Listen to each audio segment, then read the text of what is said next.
Firstly, I'm going to say, if you hadn't had a chance to see the latest series of The Evil Dead, then I highly recommend you going and have a watch of it, because it truly is awesome and captures all the marvellous magic that the previous films did. I'm not here to talk about the series though, I'm here to talk about the game that is releasing in 2022. If you are unaware, like myself, they are making a brand new Evil Dead game, and it is being currently developed by Saber Interactive, Boss Teams Games and also Lion Gates Games. So I think it's fair to say that there's a fair few people working on this, and if you're wondering what on earth is it coming out on Dom, then I can tell you it's coming out on the PS4, the PS5, Xbox One, Xbox Series X, the Nintendo Switch, and also the PC. So this game originally got pushed back to 2022, and the reason everyone's talking about it at the moment is because there's a brand new trailer kind of giving us some insight onto what the gameplay is all about. Now, even though there was a lot of in-game footage, there are still a lot of questions unanswered in terms of what you actually do in this game. That being said, this is what I have extrapolated from the game so far. So it is both a story-driven game and also a PvP-driven game. From my understanding, I think these are two separate modes, and also it is a third-person game and also a co-op game.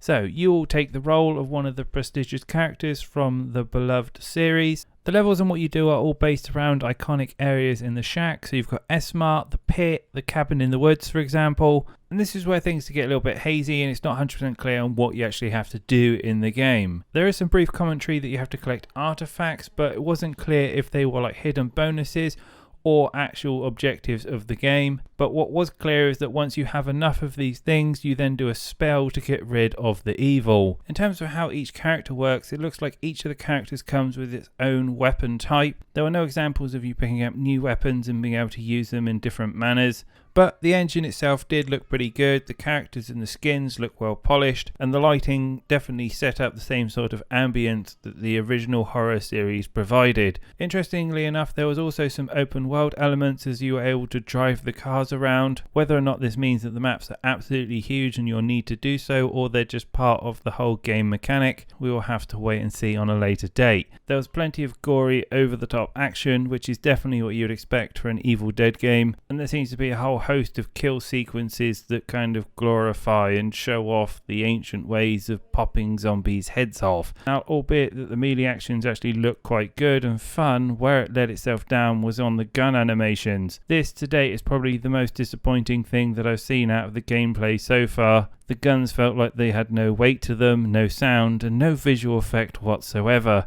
which for a series where shotguns were so iconic left me a little bit disappointed watching it through. That being said, there's still plenty of time before this comes out, and as long as the price tag isn't too high, I think this could actually be a little bit of fun to play with your mates. Anyway, as soon as I know more on this, I will give you an update, because there are things that I do want answering on this, because from what I've seen so far, anything outside of Game Pass probably won't involve me actually buying it and giving it a go.